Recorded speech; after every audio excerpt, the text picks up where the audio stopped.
今回はここにある UV レジンを使って側面盛りをした時にどんな違いがあるのかというのを比較してみたいと思います。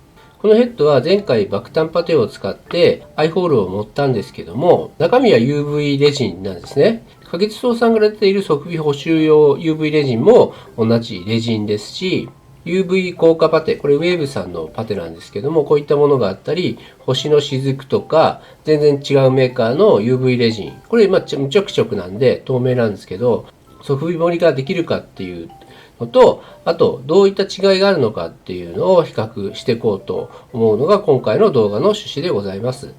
それではこれらの粘土、硬さを比べていこうと思います。ではですね、花月堂さんのレジンはですね、透明なレジンと着色しているレジンが結構分離している可能性があるので、使う前にですね、よーく振っておいた方がいいです。私これ動画2回目なんですけど、ちょっと振らないで使っちゃったんで、全然肌色じゃない状態で動画作っちゃってですね、今撮り直してるんですね。フレッシュの方から出してみましょうか。フレッシュはこんな色合いで、硬さはちょっとまた垂らしてみるので、これがセミホワイト、これが爆炭パテさん。かなりねっとりしてるので、見た感じわかると思うんですが、ウェーブさんの UV 効果パテ、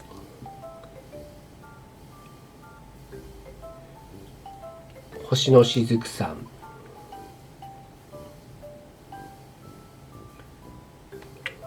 アクアレジン。一応これ高粘土と言われるレジンなんですけど、どれくらい粘り気があるか。でこれをですね、倒してみます。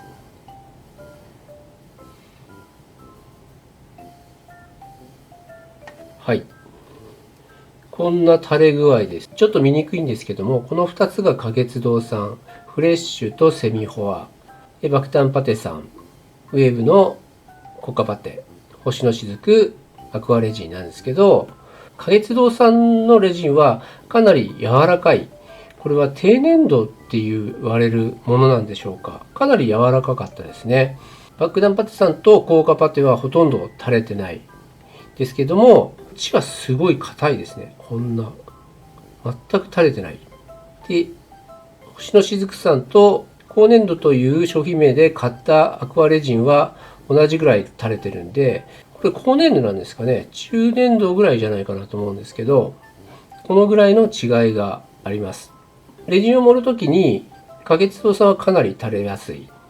でこの2つは垂れにくい。この2つ使うんでしたら垂れやすい。みたいな、そんな感じの違いになると思います。これをですね、一度硬化してどんな変化になるかっていうのを見てみようと思います。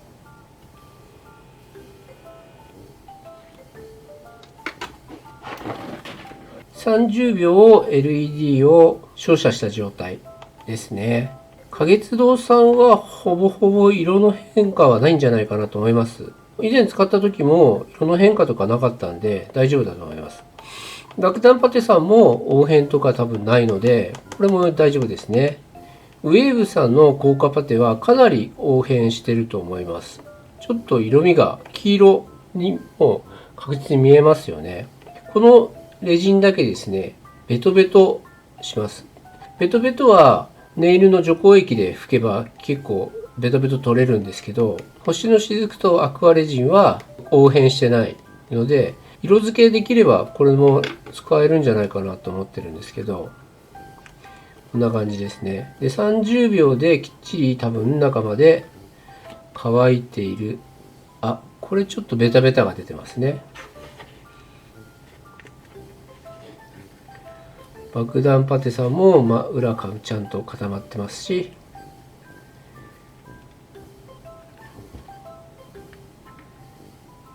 花月堂さんも30秒で十分硬化してますね。はい。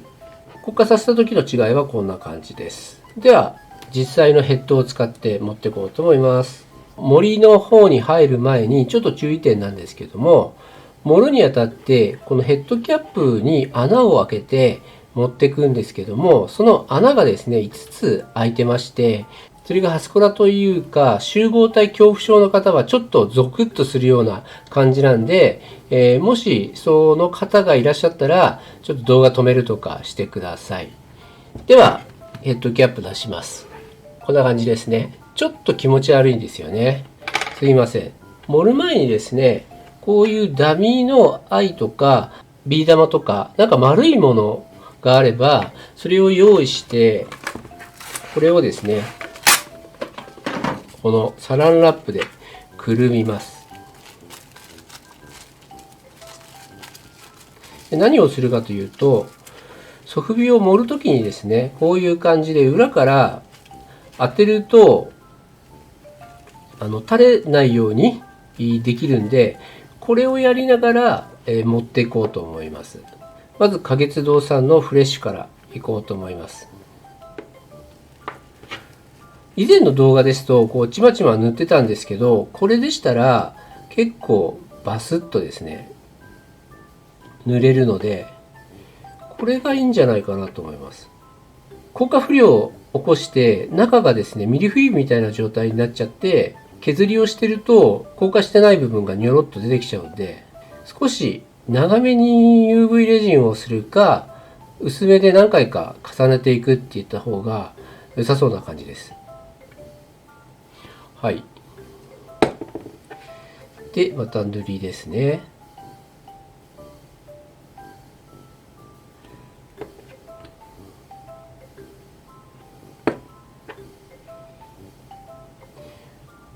花月堂さんのレジンは、レジン特有の匂いがします。だから硬化する時も、ちょっとなんて言うんでしょう、独特な匂いありますよね。あれがしますね。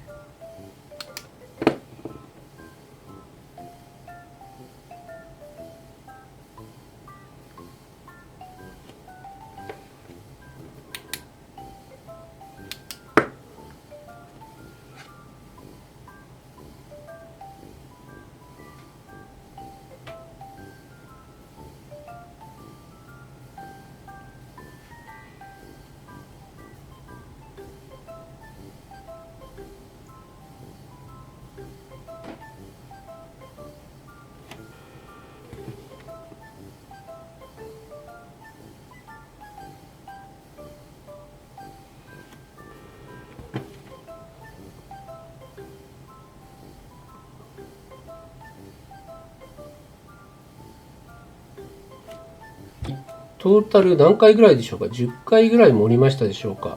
先ほどあんまりベトベトしなかったんですけど、今回ちょっとベトベトが残りました。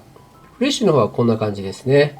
では同様にセミフォアも持ってみたいと思います。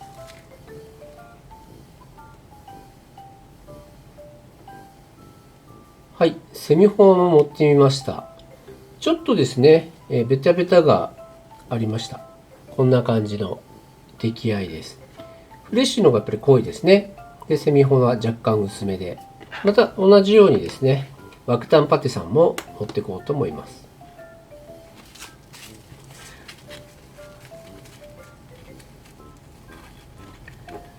ワクタンパテさんはかなり粘度が高いので、あとですね、結構厚めに持っても硬化不良起きなかったので、多分この量ですと2回ぐらいでいけるんじゃないかなと思います。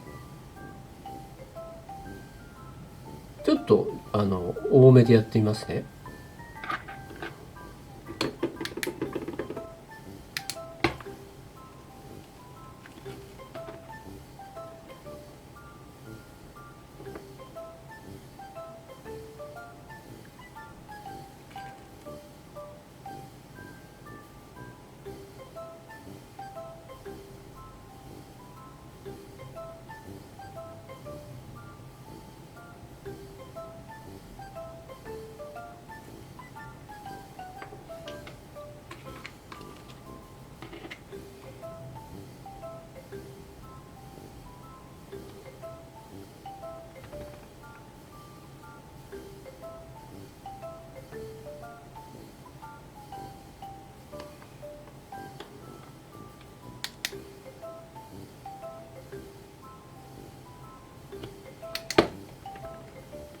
はい、爆弾パテさんも持ってみました。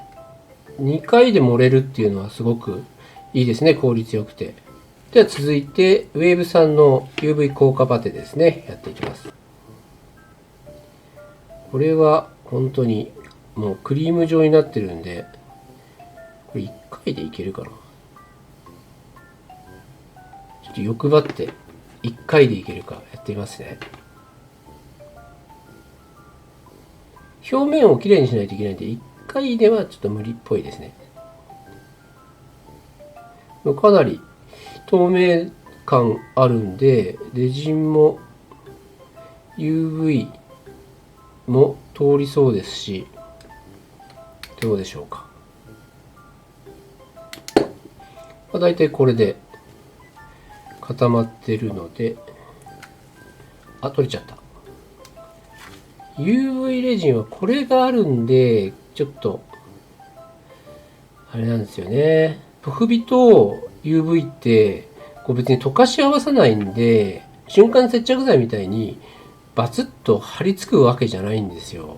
ものによってはすぐこういう感じで剥がれちゃうんですよね。ただ瞬間接着剤で2つを接着してあげればくっつくので、とりあえず今応急処置でこう裏表に少し多く持って剥がれないようにしようと思います。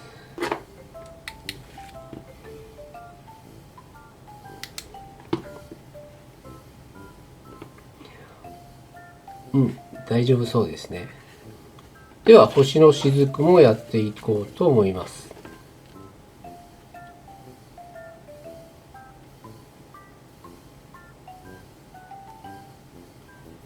多分透明感あるので、星の雫も結構厚めでもいいんじゃないかなと思います。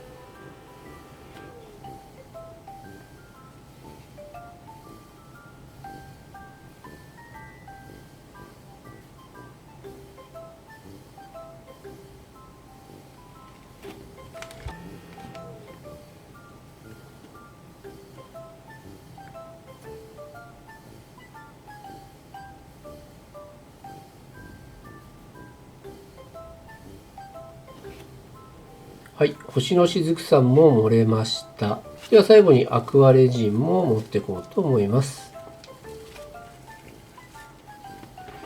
これも星の雫とほぼ同じですね。結構大胆に一発ぐらいでいってみましょうか。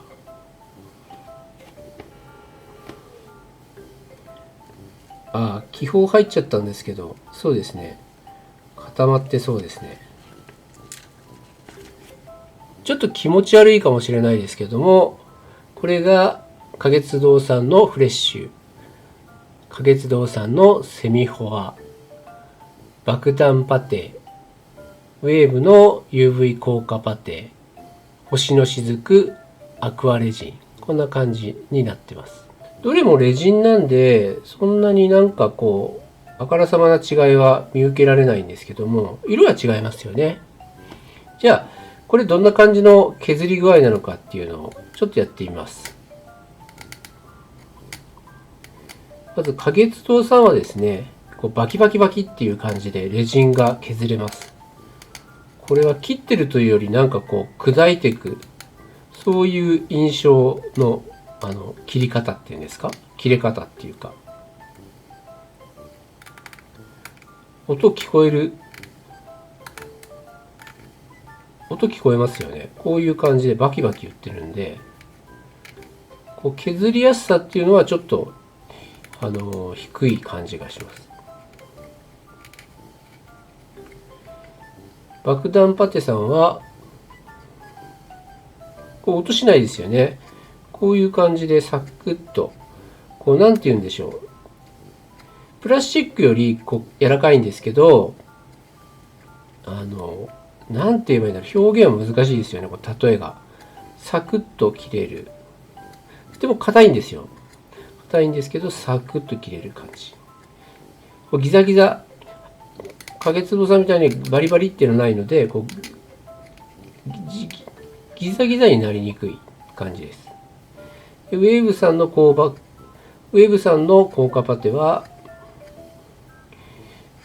どちらに似てると言ったら、爆弾パテさんの方ですね。サクッと切れます。もともとこれ、プラモデル用とかそういう用途のレジンなんで、そういうのも考えられて作ってあるのかなと思います。で、星の雫さんは、これちょっと硬めですね。でも硬めですけど、こう、ねっとり切れます。ガリガリガリっていう感じはないです。とても切りやすいですね。透明なんで、着色剤使って色を着色しないと、透明感ある感じの森になっちゃうから、そこだけはちょっと注意ですね。あえてこの透明を使うっていうのも、テクニックでいけるのかなって今思いました。で、最後のアクアレジンは、星の雫さんとほとんど同じ感じの切れ具合っていうんですか。とても切りやすいですね。レジンは全般的に切れやすいんですよね。これプラスチックじゃない、なんていうの、樹脂なんですよね。だから詳しくはよくわかんないんですけど、だからそんなに硬くはないんで。次はルーターを使って削り具合を確認してみます。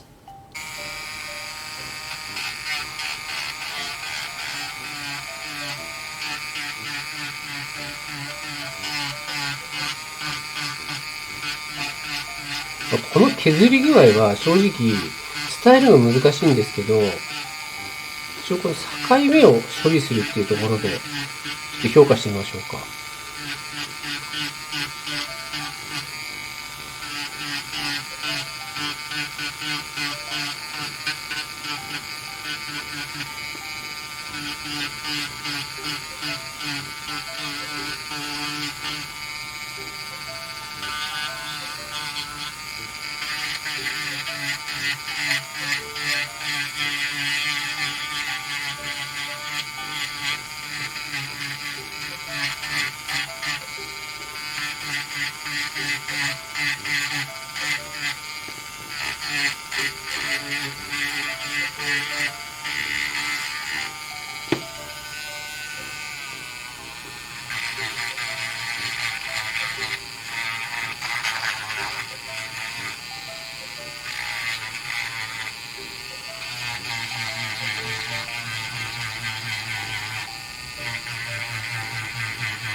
これ削った状態なんですけど、どうでしょうか。これは花月堂さんのフレッシュ。色はですね、若干違うんですけど、この際ですね、こういう感じでやっぱり差は出ます。これはどうしてもしょうがないんですよね。こちらはセミホワイト。これもそもそも色が違うので、これだけ差があります。爆弾パテさん。爆弾パテさんはセミフォアのベースなんですけど、フレッシュでもなんとか使えそうな気がします。ウェーブさん。これ意外と使えるんじゃないかなと。表面の色が合えば、もうほとんど同じように使えるんじゃないかなと思いました。星の雫さんですね。透明なんですけども、これも調色すればパテとして使えるんじゃないかなと。アクアレジンも同じですね。これちょっと気泡入っちゃってるんですけど。はい。ということで、今回はこの5種類のレジンを比較してみたんですけども、私が個人的に使いやすいなと思うのは爆弾パテさんですね。大量に漏れて効果が早い。で、その次は花月堂さん。これは一度経験もありますし、色もセミフォアとフレッシュ両方ありますんで、ヘッドに合わせて色を選べるという点ですね。番外編的なところは UV 効果バテとか星の鈴木さん。これはありだと思います。色さえきちんとこの表面の処理ですね。